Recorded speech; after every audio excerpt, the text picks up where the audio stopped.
నమస్తే నా పేరు మీరు చూస్తున్న the Charan show friends. Daaku Maharaja world wide collections ఎంత కలెక్ట్ చేస్తుందో చూద్దాం ఒకసారి ఈ వీడియోలో అయితే. సో ఫ్రెండ్స్, చిన్న రిక్వెస్ట్ మన వీడియో నుంచి, మీరు ఎవరైనా మన వీడియోస్ చూస్తున్నట్లయితే తప్పకుండా మన ఛానల్కి సబ్స్క్రైబ్ చేసుకోండి ఫ్రెండ్స్ ప్లీజ్. ఎందుకంటే మన ఛానల్ ఇప్పుడిప్పుడే రీచ్ అనేది కొంచెం ఎలివేట్ అవ్వాలన్నా, గ్రోత్ పెరగాలన్నా కానీ ఖచ్చితంగా మీ సపోర్ట్ అయితే నాకు కావాలి. ఎందుకంటే మీరు విస్తీర్ణంగా స్ప్రెడ్ చేస్తే కనుక, షేర్ చేస్తే కనుక మన వీడియోస్ మీ సోషల్ మీడియా ప్లాట్ఫామ్స్లో ఖచ్చితంగా మనకి మంచి సక్సెస్ అయితే రావడానికి అవకాశం ఉంటుంది. దాంతోపాటు ఏంటంటే మనం చేసే మూవీస్ రిలేటెడ్ వీడియోస్ ఏవైతే ఉన్నాయో, రివ్యూస్ కానీ, అప్డేట్స్ కానీ, మూవీ రిలేటెడ్ సంబంధించిన ఏవైతే ఆస్పెక్ట్స్ ఉన్నాయో, ఇవన్నీ కూడా ఇంపార్టెంట్ విషయాలు ఏదైతే ఉన్నాయో, ఇవన్నీ కూడా టాపిక్స్ ఏవైతే మాట్లాడుతున్నామో ఇవన్నీ కూడా రావాలంటే రెగ్యులర్గా తప్పకుండా మన ఛానల్కి లైక్ చేయండి, షేర్ చేయండి, సబ్స్క్రైబ్ చేసుకొని ఫాలో అవుతుండండి. మన ఛానల్ నుంచి ప్రతిరోజు కూడా ఒక వీడియో వస్తూ ఉంటుంది. తప్పకుండా ప్రతి వీడియో చూసి ఆదరిస్తానని మనస్ఫూర్తిగా కోరుకుంటున్నాను. సో ఇప్పుడు డాకు మహారాజా వరల్డ్ వైడ్ కలెక్షన్స్ టాపిక్లోకి అయితే వచ్చేద్దాం. సో నాకు తెలిసి ఇప్పుడు ఓవరాల్గా ఆల్మోస్ట్ 10 days అయింది. సో కలెక్షన్స్ అయితే చూసుకుందాం. డాకు మహారాజా ఎలా కలెక్ట్ చేసిందో. మనకి నెట్ వచ్చేసరికి 81 కోట్లు అయితే కలెక్ట్ చేసింది. గ్రాస్ అనేది వేరేలా ఉంటుంది. సో గ్రాస్ చూస్తే కనుక 96 కోట్లు అయితే గ్రాస్ వచ్చింది. మనకు ప్రొడ్యూస్ చేసే నెంబర్ అనేది కొంచెం 105 కోట్లు అయితే చూపించారు కదా. సో మారుతాయండి, వేరియేషన్స్ అయితే ఉంటాయి, ఖచ్చితంగా ఉంటాయి. నెట్ వేరు, గ్రాస్ వేరు అనమాట. ప్రొడ్యూస్ దగ్గరికి వచ్చేసరికి ఇంకో నెంబర్ అయితే మనం డబల్ అయితే ఉంటుంది, ఎలివేట్ చేసుకుంటారు. ఎందుకంటే ఓవరాల్గా మనకి బ్యాక్గ్రౌండ్లో ఏం జరుగుతుందో మనకి కలెక్షన్స్ వైజ్లో మనకు తెలియదు. ఎందుకంటే కొన్ని పర్స్పెక్టివ్లో వాళ్ళు ఇవన్నీ కూడా కన్సిడర్ చేస్తారనమాట. సో అలాగా 100 కోట్ల క్లబ్లోకి అయితే చేరిపోయారు బాలకృష్ణ గారు. దాంతోపాటు సినిమా కూడా 100 కోట్లు ప్లస్ కలెక్షన్స్ అయితే వరల్డ్ వైడ్ కొట్టిందనమాట. ఓవర్సీస్ నుంచి మనకి 17 కోట్లు అయితే గ్రాస్ చేసింది. దాంతోపాటు మనకి నిజంగా యాక్చువల్గా చూసుకోవాలనుకుంటే కనుక వరల్డ్ వైడ్ కలెక్షన్స్ ఓవరాల్గా చూసుకుంటే కనుక 113 కోట్లు అయితే కలెక్ట్ చేసింది. ఇంకా స్టిల్ కౌంటింగ్. ఇంకా అది తెలిసి ఇది ప్రొడ్యూస్ నెంబర్కి వచ్చేసరికి ఇంకా పెరుగుతుంది.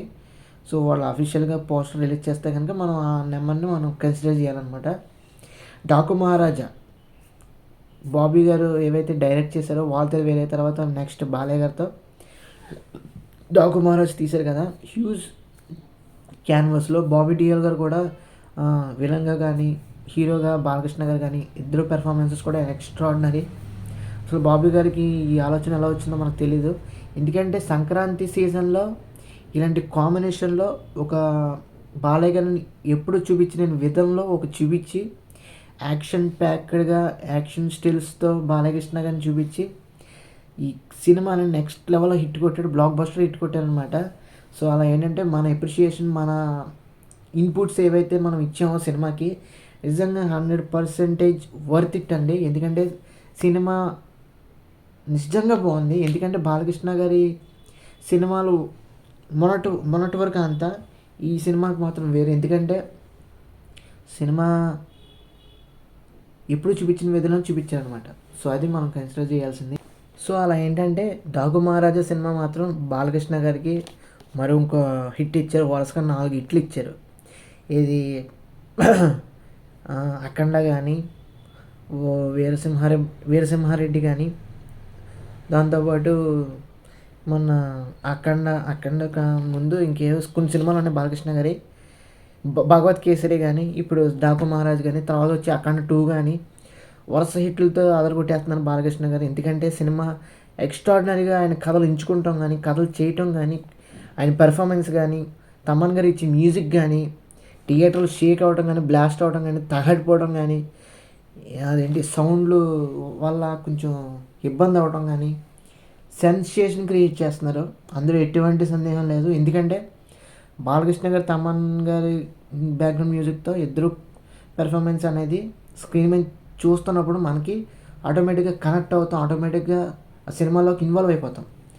సో ఇలాంటి యునానిమస్ హిట్స్ అనేవి బాలకృష్ణ గారు అందుకుంటాం అనేది నిజంగా మనస్ఫూర్తిగా చాలా అభినందించాల్సిన విషయం అనమాట బాలకృష్ణ గారికి.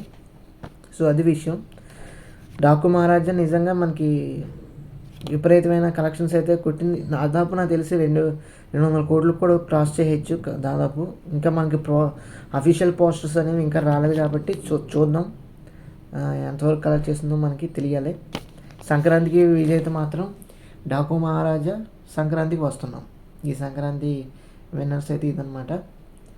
మా గేమ్ చేంజర్ కూడా బాగుంది. బట్ ఏంటంటే శంకర్ గారి విజన్ అనేది కొంచెం తప్పింది ట్రాక్. సో లేదంటే ఎక్స్ట్రా అది కూడా ఖాతాలో వేసేసుకోవచ్చు. కానీ సినిమా మాత్రం బాగుంది. అది కూడా యాడ్ చేసేసుకుందాం, ఎందుకంటే మంచిది. ఎందుకంటే సొసైటీ పరంగా ఈ సంక్రాంతికి బెస్ట్ మెసేజ్ అన్నమాట అది. నాకు చాలా బాగా నచ్చింది. ఎందుకంటే గేమ్ చేంజర్ సొసైటీకి ఏవైతే ఇన్ఫర్మేషన్ ఉందో ఇవన్నీ కూడా ఆస్పెక్ట్స్ అనేవి చాలా బాగున్నాయి.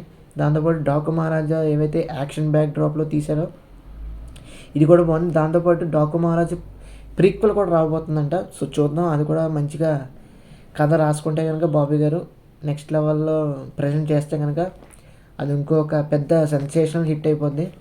సో బాలకృష్ణ గారి కథలో మరో హిట్ పడిపోతుంది. సో ఇదండి ఓవరాల్గా డాకు మహారాజా వరల్డ్ వైడ్ కలెక్షన్స్ అయితే. ఈ వీడియో నచ్చినట్లయితే తప్పకుండా మన ఛానల్కి లైక్ చేయండి, షేర్ చేయండి, సబ్స్క్రైబ్ చేసుకుని ఫాలో అవుతుంది. Thanks for watching. See you again. Bye by.